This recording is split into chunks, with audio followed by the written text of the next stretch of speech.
Nagsimula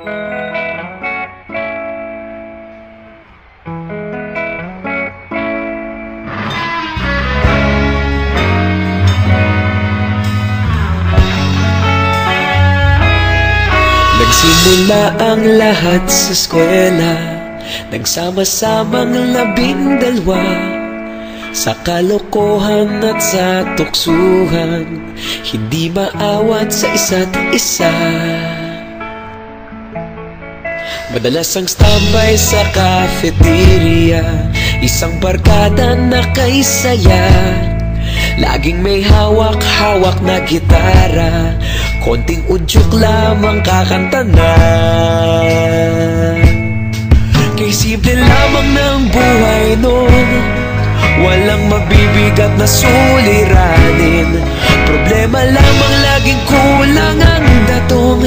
Sana napunta ang panahon? Sana nga ba? Sana nga ba? Sana napunta ang panahon? Sana nga ba? Sana nga ba? Sana napunta ang panahon? Sa unang ligaw kayo'y magkasama, magkasabwat sa pambobola. Walang sikreto kayong tinatago, okay sarap ng samahang barkada. Nagkawatakan na sa kolehiyo, kanya-kanya na ang nilakaran. Kahit minsanan na lang kung magkita, pagkakaibigay hindi nawala.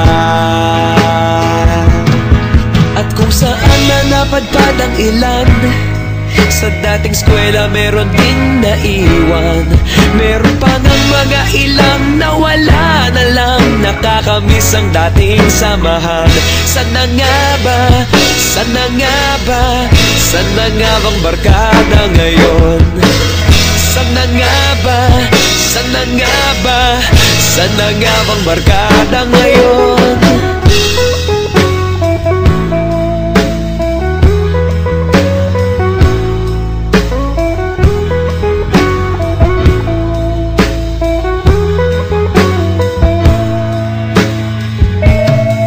Ilang taon din ang nakalipas, wala pa sa aming tatay na nagsusumikap upang yumaman at guminhawang kinabukasan. Paminsan-minsan kami nagkikita, mga naiwan at natira. At gaya nung araw namin sa eskwela, pag magkasama'y nagwawala. Napakahirap malimutan ang saya ng aming samahan. Kahit lumipas ng ilang taon,